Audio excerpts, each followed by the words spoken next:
Jai Sairam, welcome back to my channel. இன்னைக்கு இந்த பதிவில் வரலட்சுமி விரதம் அன்னைக்கு செய்யக்கூடிய முக்கியமான 7 விஷயங்களை பற்றி நான் ஷேர் பண்ணுறேன். அந்த 7 விஷயங்களை செஞ்சோம் அப்படின்னா மகாலட்சுமி தாயாரோட மனம் மகிழ்ந்து நமக்கு முழு ஆசிர்வாதமும் கிடைக்கும்.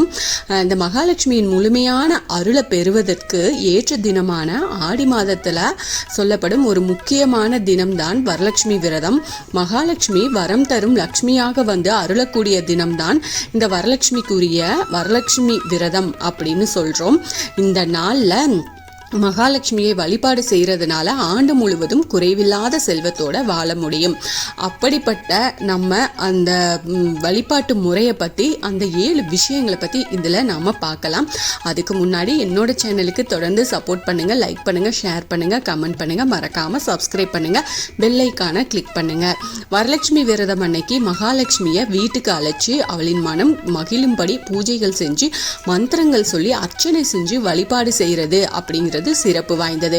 இந்த நாள்ல சில குறிப்பிட்ட பொருட்களை நாம தானம் செய்யறது மகாலட்சுமியின் மனதை வந்து மகிழ்விக்கும் அப்படின்னு சொல்லப்படுது. இந்த வரலட்சுமி விரத பூஜையோட சிறப்புகள் என்ன அப்படின்னா, பெண்களுக்கு முக்கியமான விரதமாக இந்த விரதம் இருக்கு. குறிப்பாக தென்னிந்தியாவில் இந்த விரதம் மகாலட்சுமியை வீட்டுக்கு அழைச்சி அவளின் மனதை மகிழ்வித்து வேண்டிய வரங்களை பெறுவதற்குரிய நாளாக பார்க்கப்படுது. ஆடி மாத பௌர்ணமிக்கு முன்னாடி வரும் வெள்ளிக்கிழமையில இந்த விரதம் வந்து கடைபிடிக்கிறது வழக்கம். வரலட்சுமி விரதம் இருந்து மகாலட்சுமியை வழிபாடு செய்யறதுனால செல்வ வளம், ஆரோக்கியம், மகிழ்ச்சி, அமைதி, குடும்ப செழிப்பு இது எல்லாமே கிடைக்கும். திருமணமான பெண்கள் தங்களின் குடும்ப நலனுக்காக இந்த வழிபாட்டை செய்யறது வழக்கமா இருக்கு. இந்த வரலட்சுமி விரதம் இந்த ஆண்டு பார்த்தீங்கன்னா ஆகஸ்ட் 8ஆம் தேதி நாளைக்கு வருது. அதாவது ஆடி மாதத்தின் 4வது வெள்ளிக்கிழமையில வருது. அன்றைய தினம் பௌர்ணமியும் சேர்ந்து வருது. இந்த நாளில் வழக்கமான வரலட்சுமி விரத வழிபாட்டை நம்ம செய்யும் போது 7 எளிமையான அதே சமயம் ரொம்ப சக்தி வாய்ந்த ஆன்மீக பரிகாரங்களை செஞ்சு மகாலட்சுமி தாயாரை வழிபாடு செய்யறதுனால அம்பாளின் மனம் மகிழ்ந்து நமக்கு பரிபூர்ண ஆசிகளை கொடுப்பாங்க. அதனால வீட்டில் மகிழ்ச்சி, அதிர்ஷ்டம், செல்வம் இது எல்லாமே பெருகும் அப்படிங்கிறது ஒரு நம்பிக்கை. ஆடி வெள்ளி அதுக்கப்புறம் வந்து வரலட்சுமி விரத வழிபாட்டோட என்ன பரிகாரங்கள் செஞ்சோம் அப்படின்னா மகாலட்சுமியின் மனதை வந்து நம்ம மகிழ்விக்க முடியும் அப்படின்றத பற்றி இதில் தெரிஞ்சுக்கலாம். இப்போ இதில் வந்து அந்த 7 விஷயத்தை நான் உங்ககிட்ட சொல்கிறேன். மகாலட்சுமியின் அருளை பெறுறதுக்கான பரிகாரங்கள் தான் இது. 1 பார்த்தீங்கன்னா லக்ஷ்மி அஷ்டோத்தர பாராயணம். இந்த வரலட்சுமி விரதம் அன்னைக்கு மகாலட்சுமியின் 108 திருநாமங்களான லக்ஷ்மி அஷ்டோத்தர சத நாமாவளியை சொல்லி நாம் வழிபாடு செய்யணும். லக்ஷ்மியின் படம் இல்லை விக்கிரகம் இருக்குது அப்படின்னா அதுக்கு முன்னாடி நெய்விளக்கு ஏற்றி வச்சு இந்த மந்திரத்தை பக்தியோடு சொல்லணும். இந்த புனிதமான மந்திரம் பண வரவில் இருக்கும் தடைகளை நீக்கி வீட்டில் செல்வ வளத்தை ஈர்க்கும். தொடர்ந்து இந்த மந்திரத்தை தினமுமோ அல்லது வெள்ளிக்கிழமையோ சொல்லி வழிபாடு செஞ்சுட்டு வந்தோம் அப்படின்னா மகாலட்சுமியின் அருள் வந்து பரிபூரணமாக கிடைக்கும். தெய்வீக அருளால நிறைவான வாழ்க்கை அமையும். அடுத்து பார்த்தீங்கன்னா தாமரை பூ வைக்கிறது. மகாலட்சுமிக்கு தாமரை மலர் அப்புறம் வந்து குங்குமப்பூ படைச்சு வழிபாடு செய்யணும். சிவப்பு அல்லது வெள்ளை நிற தாமரை வச்சு வழிபாடு செய்கிறது சிறப்பு. தாமரை, குங்குமப்பூ இரண்டுமே மகாலட்சுமிக்கு விருப்பமானது அப்படிங்கிறதுனால இந்த ரெண்டுமே மகாலட்சுமியின் மனதை மகிழ்விச்சு வீட்டை வந்து செல்வ செழிப்பாக மாற்றும். இதை வந்து தெய்வீக ஆற்றல், ஒற்றுமை, தூய்மை, பக்தியின் அடையாளமாக பார்க்கப்படுறதுனால இந்த பொருட்களை வச்சு மகாலட்சுமியை மனதார வழிபாடு செஞ்சோம் அப்படின்னா வீட்டில் மகாலட்சுமியோட அருட்கடாட்சம் நிறைஞ்சு காணப்படும்.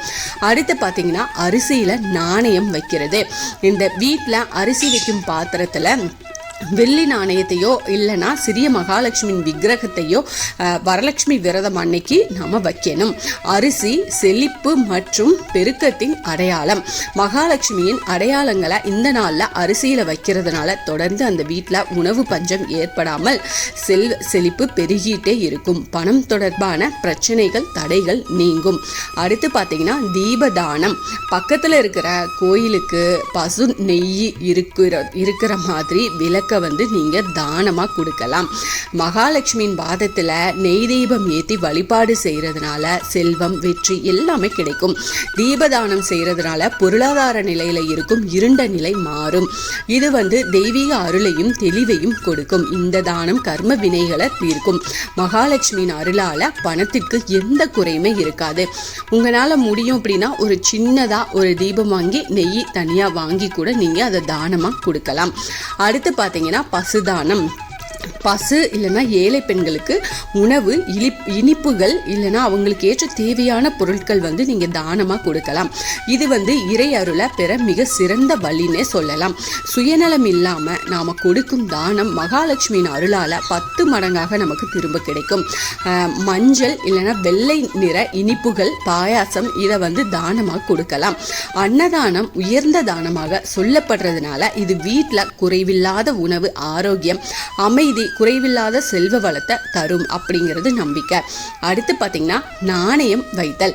வரலட்சுமி பூஜைக்காக வச்சிருக்கும் கலசத்தை சுற்றி 8 வெள்ளி அல்லது செம்பு நாணயங்களை வச்சிருங்க.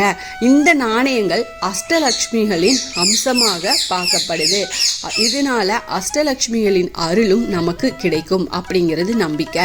பூஜையை நிறைவு செஞ்சதுக்கு அப்புறமா இந்த 8 நாணயங்களை ஒரு சிவப்பு நிற துணியில முடிஞ்சு பூஜை அறையிலோ இல்லைன்னா பணம் வைக்கும் இடத்துல வச்சிருங்க. இதனால அஷ்டலட்சுமிகளின் அருளால ஆண்டு முழுவதும் செல்வ வளம், நிதி பாதுகாப்பு நமக்கு கிடைக்கும். அவ்வளவு மகிமை வாய்ந்த இந்த எளிமையான வழிபாட்டு முறையையும் இந்த பரிகாரத்தையும் நீங்கள் செய்யும்போது அளவில்லாத செல்வ செழிப்போடு நாம் வாழ முடியும். இந்த பதிவு உங்களுக்கு பயனுள்ள பதிவாக இருக்கும் அப்படின்னு நான் நம்புகிறேன். இதில் ஏதாவது சந்தேகம் இருந்தால் எனக்கு கமெண்ட்டில் கேளுங்க, நான் பதில் சொல்கிறேன். என்னோட சேனலுக்கு தொடர்ந்து சப்போர்ட் பண்ணுங்கள், லைக் பண்ணுங்கள், ஷேர் பண்ணுங்கள், கமெண்ட் பண்ணுங்கள், மறக்காமல் சப்ஸ்கிரைப் பண்ணுங்கள், பெல் ஐக்கானை கிளிக் பண்ணுங்கள். இது போல் எனக்கு தெரிஞ்ச ஆன்மீக பதிவுகளை உங்ககிட்ட நான் ஷேர் பண்ணுறேன். Thank you friends. மீண்டும் அடுத்த பதிவில் சந்திப்போம்.